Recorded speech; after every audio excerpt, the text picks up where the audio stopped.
fucking hear that? Honest. Fuck.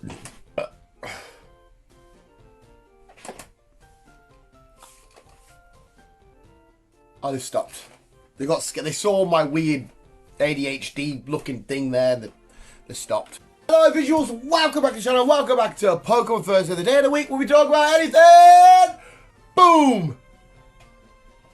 Honestly, one day I will be. I don't know if you remember me saying months ago, visuals. I have a dream of being like in an old people's home where the three people who watch the visual guys, we're all there at the end of our days, and I'm like, welcome to Pokemon Thursday. I'm not sucking a dick. Like, welcome to Pokemon Thursday, the day of the week we'll talk about anything. And then the three people go, it's a shit joke, but I love it. To be fair, I'm not actually annoyed at you construction guys. I don't know why I've got the window shut. Because imagine being working and all you can hear upstairs is someone going, well, I bloody love Pikachu and I love Bulbasaur. And they're like, what the fuck is happening here? It would be a bit weird for them. But they're just doing their jobs. I think they're putting some new cables in under the you know, construction lads. I mean, I sell construction stuff, mortar and concrete and that, but construction friends.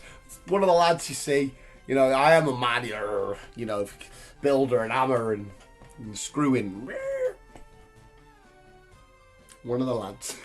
Yes, hello visuals. It is Pokemon Thursday, and it is going to be the series finale of our mini-series of us counting down my 10 favourite Pokemon from each generation. Now, the Generation 8 and Generation 1 were the two that I was debating to do, because Generation 8 we did not too long ago, but we recently did it to add it to the series. And I'm sure, I can't find it on the channel unless I've deleted it by accident somewhere. I'm sure not long ago I recently did a top 10 Kanto Pokemon, unless it was just a top 10 list of favourite Pokemon. But regardless, to get all 8, to get the series completely done and dusted, I thought we'd do it. And I want to say a massive thank you. Even though this channel is so shit, so low budget, so low quality, just uncoordinated carnage, there's still a handful of you that come along and interact with my lists and give you critiques, whether you've agreed with all 10 or you've mixed a match and changed and put you. We've had a conversation, because that's what it's all about. I just want a conversation about Pokemon. Well, about anything in life, but you know, since we're talking about Pokemon, I fucking love it and I absolutely adore. I absolutely fucking adore everybody that interacts. I mean, I adore everybody anyway. But I fucking love you, motherfuckers. You're so fucking awesome. I can't really sound like I love you too. I love you, motherfuckers. It sounds like I'm trying to be nice but angry. For real, for anybody that's coming like James and whatnot, you know, saying, let's call this, different list, or I would have added them, or great shout, or some of the lists as well. Speaking of James, I just brought you up. You've come along and you've said, oh, that sounds about right for you, because you kind of already know my personality and what Pokemon I do and don't like and whatnot. And some of the lists you thought, I didn't expect you to put that in there. I think that's quite cool, because over these years you've grew to know me quite well and what I do and don't like in terms of, you know, life, Pokemon, comic books, whatever. I think that's pretty dope. I think that's really, really fucking cool. But anyway, it's time for my 10 favourite Kantomons. Yes, going from 10 to 1, we're going to take a look at my 10 favourite Pokemon from Kanto, and like I've just basically been rambling on about, let me know yours, let you know what you think of my list, or any of the shenanigans, if you've got any Pokemon in this list that you really agree with or whatever. But this list is going to be one that hits a little bit harder, because obviously I'm a Gen 1 kid. I was alive when Pokemon first come out, and you know, interacted it since day dot. One of my earliest memories is quite literally Pokemon. So a lot of these Pokemon do have a bit more of a soft spot in my heart than some, but Gen 1 for me is awesome. Are we ready, visuals? Because let's go take a look at my 10 favourite Pokemon from the Kanto region. Generation 1, red, blue, yellow. And gold and silver, I guess, technically, because we go back there in the games, but even though that's Generation 2, you know what I mean, the Kanto shit. Number 10, it is Snorlax. Now, this is another Pokemon which I've stated before in many lists that I fell in love with instantaneously. By design, the way you interact with, how good and powerful and strong he is. Even the name, just Snorlax, just he's so chilled, and I believe I truly am lax in nature in terms of I'm just like, I'm chilled. And he's obviously the most chilledest of chilled boys. Well, either him or Kamala. But Snorlax is a Pokemon through the game, through the anime, even through the TCG. I remember getting my first holo, which I still have to this day in my binder. of Snorlax and just being like, wow. And I get a term I've used a million times.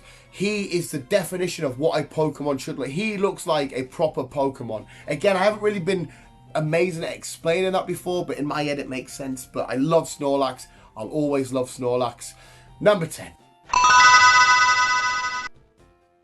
Number 9 is Lapras. Again, kind of in the way of fell in love with the anime, even more so. I absolutely adore using Lapras through different playthroughs.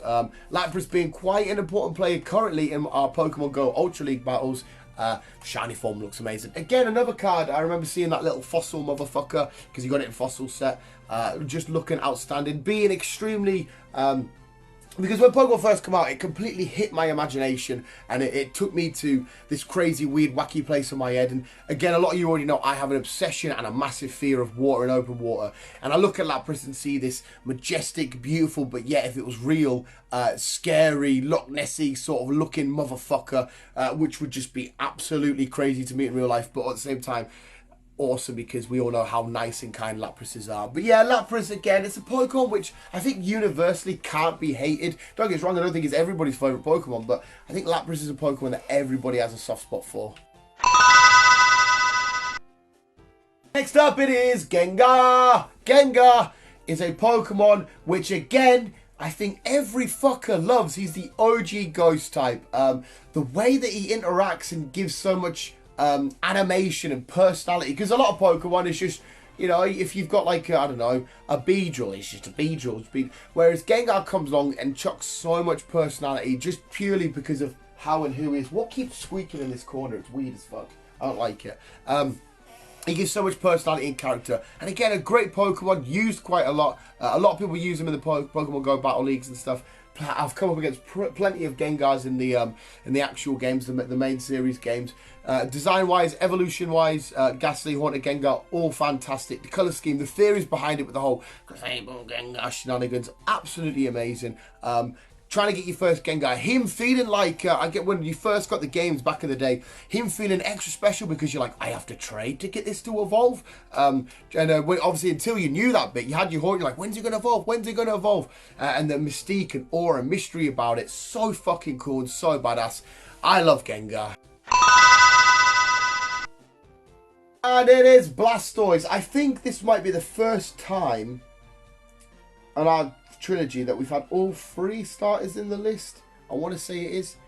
I could be wrong, but there are all 3 starters are in the list. But it's Blastoise, and again, it's another Pokemon that described what I wanted a Pokemon to truly be like. Again, this is all selfish. I want it to look like this. You are obviously more than welcome to disagree, but I love the idea of Blastoise. I love the idea of this little Squirtle motherfucker bastard evolving to this massive unit tortoisey motherfucker, 2 massive cannons. Mega Evolution's fucking awesome, but it is, for me, maybe it's because it's the gender I was born in, but I'm very biased. It is the ultimate trio as well. For me, Charizard, Venusaur, Blastoise, Bobsaw, Squirtle, and Charmander are the ultimate trilogy. Yes, the Johto boys come at a very close second. Yes, I love the Alola boys. Yes, I love the Galar boys. I pretty much all starters, apart from Gen 5, are all absolutely outstanding. So maybe there's a little bit of biasry there because it's, you know, that's my OG, decision. I remember walking up to the... I remember going to Professor Oak's lab. I can physically remember where I was sat in my house and everything, going up, taking a look and choosing. I mean, don't get me wrong, obviously I went for Bulbasaur. We all know my love for Bulbasaur on the channel. But looking and going through and be like, and just being so indecisive at first. But then eventually being drawn to Bulbasaur, who we will talk about soon. But yeah, Blastoise, you're a fucking gem. Beating him to the post is Charizard, and I think Charizard, the most love I have for Charizard, yes, all the same reasons for Blastoise. OG trio, having the... What the fuck is that squeak? OG trio, Charizard, blah, blah, blah, blah, blah. Looking, design amazing. I was one of the idiots that thought it was a dragon when I first seen it. Of course, we now know, fine, blah, blah, blah, blah. But I fell in love with Charizard because it was Ash's Charmander's story which fucking really got us going, you know, from finding Charmander being abandoned, the leaf, his tail going out, Charmeleon being cool and sort of like the rebellious teenager, evolving to Charizard, the way Charizard and Ash grew together, you know, Charizard disobeying him and not battling, obviously Ash eventually going out of the Indigo League and stuff like that because of what happened, and then, you know, the Valley of Charizard reoccurring and coming back. He's had a great story, and as somebody that's watched Pokemon since day dot, that's every episode, that's every series, it comes out in subbed and dubbed, all of it. I fell in love with Charizard, and if I go back and play the games, it's quite hard for me, like if I do Let's Go, it's quite hard for me to overlook Charmander and say, no, we'll go for an Arcanine this time, or we'll go for a Ninetales. It's quite hard just to ignore Charmander because I know how awesome Charizard is. Plus, he's the OG. He's represented. Pikachu is the mascot of Pokemon, but Charizard is definitely a massive ambassador. Everybody loves him. He's such a face of the thing. His cards go for max. And again, I have my original Charizard I pulled back when I was a kid in my binder. So that's fucking amazing. But Charizard, you're on the list. Nida King! Again, when anybody says Nida King, or I hear the word Nida King, or I see Nida King, I go straight back to the TCG. Again, the card is in the binder. I fucking loved looking at that green massive border, and I can remember exactly how he's posed, you know, looking, obviously, as you're looking at me, on the card, he's looking to the left, the yellow and red sort of background, the weights, and I just fell in love with him. I thought, this is fucking cool. So we go from this little cute fucking sort of, at the time I was thinking, what is it, like a little lizard creature, into this sort of more scary looking one, into this king who's got a queen and a full family around them. An amazing Pokemon. Nidoran being on a lot, and I mean a fucking lot of my playthroughs throughout the day, because I got Nidoran quite early on. Obviously, you can get a Nidoran quite early on if you want, male or female, and then getting a Nidorino. And if you really want, you can have a Nida King straight away by finding a Moonstone, not long after you beat Brock, when you go to Thingy Cave. Can't fucking remember the name of it. I've played it a million times. Fuck it. But yeah, he's so cool. Design-wise, even the type is the Poison Ground I really like. I like his arc where he's been involved through Giovanni, where he's been involved through Gary. I fucking love Nida King. He will always be quite a dear Pokemon to me. I've always loved the idea of having like a massive, scary, dominant Nida King sculpture somewhere, or even just his head. I just think he looks so cool. And I'm going to say it again, visuals. He is the embodiment, to me, of what a Pokemon should look like. Next up, it is Arcanine. Now, I know I've just basically said about Charizard and how it's quite hard to overlook Charizard because of how good it is to go for an Arcanine. But I didn't say I always go for Charmander, because 6, 7 times out of the choice, I will go for the Arcanine, because this is a fucking goodest of good boys. I mean, speaking of Arcanine, I don't know if I've added this one into a video lately. I don't know if you guys see it visuals. We've just had Growlithe added. Oh, that's Gengar as well. I should have mentioned it. We've just had it. You can kind of see him. Growlithe added to the Pokemon tattoos. The leg collection that's going on. Well, I'm just letting my mate work it out, saying there's a Pokemon, chuck it on. But yeah, we just had him added, and I fucking love Arcanine. He is, I'm sorry to be so repetitive and boring here, visuals, but he is the true embodiment, again, of a Pokemon. He is what a Pokemon should look like. And again, just like Nida King, I have a certain image of Arcanine, or Arcanine, when it is mentioned, whether even playing through my head now is the opening to the anime of him running through the field. I can just see it, and it just brings me back to such a fucking happy, amazing, awesome place that I just don't ever want to leave, because he's so fucking cool. He was so amazing. He's so badass. Fucking love everything about Arcanine. He will always be the goodest of boys. The next two, obviously kind of similar, you'll see what I mean. But yes, I mentioned all 3 starters are on this list. It's Venusaur. I fucking love that big unit of a boy. I couldn't actually tell you exactly why my favourite typings are grass and flying. I love them 2 typings so fucking much. I mean, I love water as well. Water's up there for me, but them 2 are my favourite. But the grass is probably my... It goes back and forth, but I would... If I had to put like a last decision on it, I'd probably say grass, I think. Amazing. But yeah, this seeing this froggy dinosaur looking tree motherfucker always fascinated me, because when you think of Pokemon and you try and understand that they're in this world, they're just like animals. But Venusaur does a fantastic job at separating. Like, he isn't just like a frog. You know what I mean? He's like, you know, Ekans is, at the end of the day, Ekans is just a snake. He is something with an added extra on top of him. He's got extra hidden layers. He's got an aura about him. He's got the look about him that, like, okay, so you've taken this concept and you've gone fucking nuts with it, and now it looks like this. The only real negative I have about Venusaur is his Mega Evolution doesn't look overly great, because they haven't done an abundance to him. But yeah, Venusaur, he's been through so many fucking of my travels throughout many different playthroughs. I just recently had him on a playthrough of Sword, which that video should have gone up by now. In fact, I even took one of the shiners I caught Pokemon Go over there and did it that way. But he's so amazing. He's so cool. But I'm going to stop rambling about Venusaur, because I love him mostly because of his predecessors, pre-evolution, Bobsaw, who we're going to get to now. Yes, it's Bulb. Bulbasaur, the Pokemon that started it off. The first Pokemon I ever caught, well, not caught, the first Pokemon I ever obtained, obviously given it to you, the first Pokemon I ever caught was Pidgey, which, again, anyone that knows the visual guys and me, more importantly, knows he's going to be number one. But the first Pokemon that I ever interacted with, and the first Pokemon that give me that true big smile, because even though before playing Pokemon or interacting really, I'm looking at artwork, I'm looking at the box, I'm looking at all these other shenanigans and going, yeah, cool, this is amazing. And I got Bulbasaur, he was given to me, you know, the music plays, it's like, yeah, Daniel got Bulbasaur, and I'm like, oh shit, here we go. I can feel it in my belly now. I don't know if I'm going to cry or not. And my journey officially started with that bulby looking motherfucker. He's probably the most least favourite out of all three original starters. I don't care as well. He's not the strongest and he's not the best.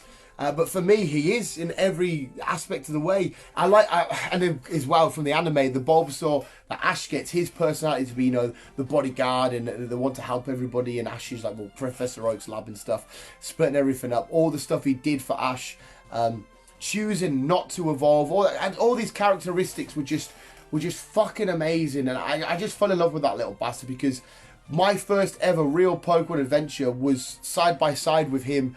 And now I've played since the Let's Go games and whatnot have come out.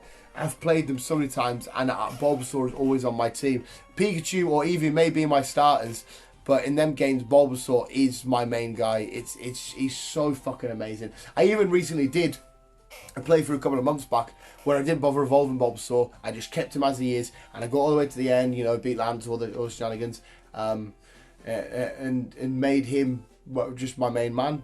Level 100 Bulbasaur, not evolving him, just a fucking beast. There we go, visuals. That's Bulbasaur. I fucking love you so much. Thank you for being with me with all my past adventures, and I can't wait to do more future adventures with you. A big old ramble on about a lot for a Pokemon there, and you're thinking, well, how can he not be number one? It is close, don't get us wrong, between Bulbasaur and Pidgeot. It's a hairline. It's so small, but Pidgeot, I fucking love you. You are amazing. Pidgeot. Now, a lot of people would think, well, why is Pidgeot your favourite? And again, I've actually done a video based on this.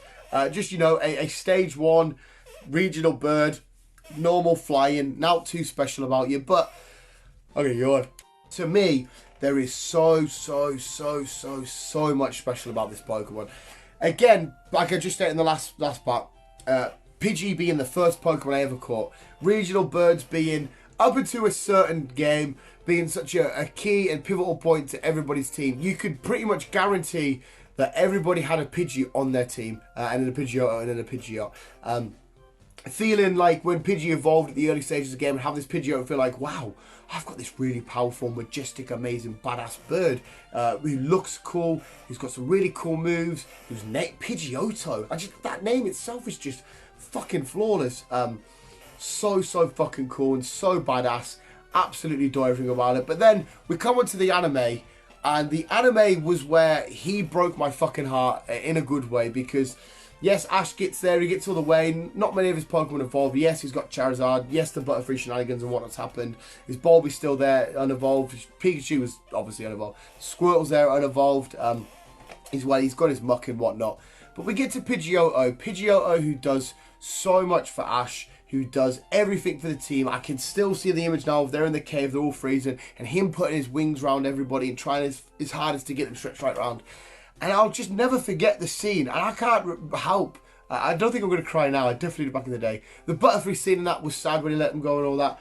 But when Pidgeotto gets to the bit where all the Pidgeys and that are being attacked by the Fearos and Spearows, and this is why I fucking hate Spearows and Fearos forever. I fucking literally cannot stand them. If they were real, I would be out there fucking chucking kicks and fucking, you know, Mike Tyson uppercuts and John Jones leg kicks at them. But I just remember seeing that Pidgeotto being there, willing to stand and fight and do whatever he's got to do for the rest of his you know, Pidgey pals and Pidgeotto pals, and evolving into that magnificent, majestic beauty of a Pokemon, Pidgeot.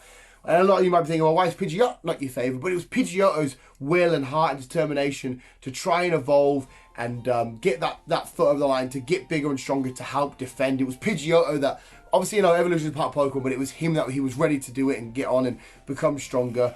And it just broke my heart at the time, and I thought, this is just fucking truly beautiful. This is outstanding. This is just amazing. Ash obviously lets him go, and I wish at some point the same Pidgeot comes back. I mean, because again, because he's just a generic regional bird, he's very often overlooked and not really talked about much. Because obviously people remember his Charizard, his Snorlax, the Muck, his Bobsaw, Squirtle, which is fair enough because they are more popular characters and stuff. But the day that he eventually, if it ever happens, comes back properly and has a big old run and a battle and that with him, I will fucking lose my shit. I will go absolutely nuts.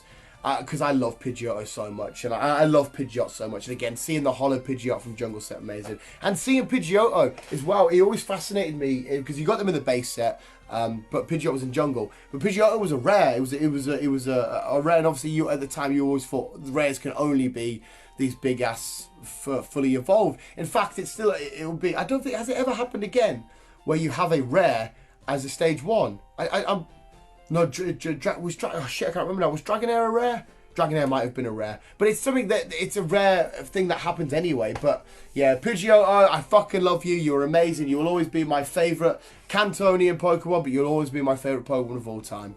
I have a funny feeling this video is going to be a hell of a lot longer than usual and a hell of a lot longer than the rest of them. For that reason, I do apologise. Visuals, that was my 10 favourite Pokemon from Generation 1. I went Jonathan Wash. Generation 1 there. Probably a bit more serious and heavy and emotional on that one, purely because of the generation. All Pokemon generations mean everything. Even the ones I don't like Gen 5 and, well, the ones I don't like as much. Like Gen 5, they all mean loads, but Generation 1 being just really in there. Everything to do with it. The collectibles, like the Pogs, going through the crisp packets to find them, even though that happened in Gen 2 as well.